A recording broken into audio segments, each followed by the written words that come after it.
வலியற்ற varicose vein சிகிச்சை எளிய 30 நிமிட செயல்முறை 7847045678. சென்னை உயர்நீதிமன்றத்தில் தமிழை வழக்காடு மொழியாக்க வலியுறுத்தி வழக்கறிஞர்கள் மற்றும் சட்டக்கல்லூரி மாணவர்கள் கடந்த மாதம் 28ஆம் தேதி முதல் சென்னை எழும்பூர் ராஜரத்னம் மைதானத்தில் உண்ணாவிரத போராட்டத்தில் ஈடுபட்டு வந்தனர். சென்னை உயர்நீதிமன்றத்தில் தமிழை வழக்காடு மொழியாக அனுமதிக்க கோரி தமிழக அரசு அனுப்பிய சட்ட தீர்மானத்திற்கு மத்திய அரசு அனுமதி அளிக்காததை கண்டித்து நடைபெற்று வரும் இப்போராட்டம் 8வது நாளை எட்டிய நிலையில் போராட்டத்திற்கு நாம் தமிழர் கட்சி தலைமை ஒருங்கிணைப்பாளர் சீமான் நேரில் சென்று ஆதரவு தெரிவித்தார்.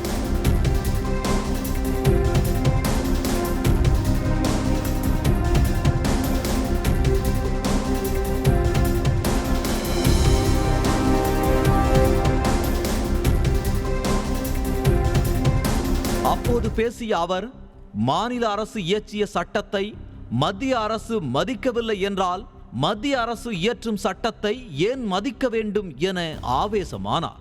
இதெல்லாம் என்றைக்கு சாதிச்சு முடிச்சிருக்கணும். மாநில அரசு தாய்மொழியில் வழக்காடுகிற உரிமையை கொடு என்று சட்டம் இயற்றினால் ஒன்றியத்தில் இருக்கிற அங்க இருக்கிற மத்தியில் இருக்கிற அரசு சொல்லுது மாநில அரசு போடுற சட்டத்தை மதிக்க தேவையில்லை என்று. அப்ப மத்திய அரசு போடுற சட்டத்தை நான் என்ன கேட்கிற ஒரு ஆண்மகன் இங்க இல்ல. அதான் பிரச்சனை. அது மட்டுமின்றி ஆங்கிலத்திற்கு அரிய உயிர் சொற்களை கலை சொற்களை பிச்சையிட்டது தமிழ் மொழியான தாய்மொழியே எனவும் சீமான் குந்தளித்தார். ஆனால் ஆங்கிலத்திற்கு அரிய உயிர் சொற்களை கலை சொற்களை பிச்சையிட்டது என் தாய்மொழி தமிழ் என்பத பெருமிதமும் திமிரும் எமக்குண்டு. என்னுடைய உடன் அவனுடைய சடன் எஸ் போட்டிருப்பான். என்னுடைய பேச்சு எஸ் போட்டு ஸ்பீச், என்னுடைய பஞ்சு ஒரு எஸ் போட்டு ஸ்பாஞ்சு, என்னுடைய காசு உன்னுடைய கேசு, என்னுடைய கலாச்சாரம் உன்னுடைய கல்ச்சர். அதனாலதான் அக்ரிகல்ச்சர். நான் போட்ட பிச்சை அடுத்தவன் மொழியை எனக்கு அறிவென்று சொல்ல நீயா? இதே போல வழக்கறிஞர்கள் போராட்டத்திற்கு அதிமுக முன்னாள் அமைச்சர் ஜெயக்குமார் மற்றும் முன்னாள் எம்எல்ஏ ஆகியோர் போராட்ட களத்திற்கு நேரில் வந்து ஆதரவு தெரிவித்தனர்.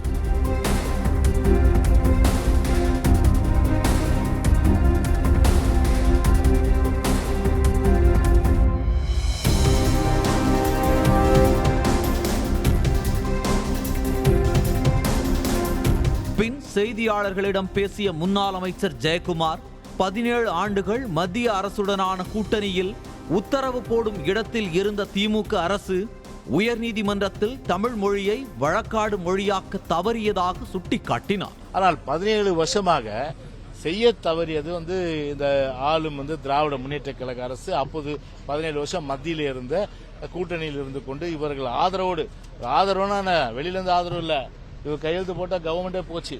ஆனா அந்த உத்தரவு போட்டுற இடத்துல இருந்து நினைச்சா கவர்மெண்டே போற அளவுக்கு இருக்கின்ற ஒரு நிலைமையை பயன்படுத்தி இதெல்லாம் செஞ்சிருக்கலாம். சென்னை உயர்நீதிமன்றத்தில் தமிழை வழக்காடு மொழியாக்க தேவையான அனைத்து உரிய நடவடிக்கைகளும் எடுக்கப்படும் என சட்டத்துறை அமைச்சர் ரகுபதியின் வாக்குறுதியை ஏற்று வழக்கறிஞர்கள் தங்களது போராட்டத்தை வாபஸ் பெற்றனர். உரிய நடவடிக்கைகளை மேற்கொண்டு என்னென்ன நடவடிக்கைகள் தேவையோ அந்த தேவைப்படுகிற நடவடிக்கைகள் அனைத்தையும் எடுத்து தமிழ் நம்முடைய உயர்நீதிமன்றத்தினுடைய வழக்காடு மொழியாக கொண்டு வருவதற்கு உரிய நடவடிக்கைகளை அரசியல் சட்ட பிரிவு 348 படி நிச்சயமாக நாங்கள் மேற்கொள்வோம் என்பதை தெரிவித்துக் கொள்ள கடமைப்பட்டிருக்கின்றேன். வலியற்ற வெரிகோஸ் வெயின் சிகிச்சை எளிய 30 நிமிட செயல்முறை 7847045678. செய்திகளை உடனுக்குடனும் துல்லியமாகவும் தெரிந்து கொள்ள சப்ஸ்கிரைப் பண்ணுங்க.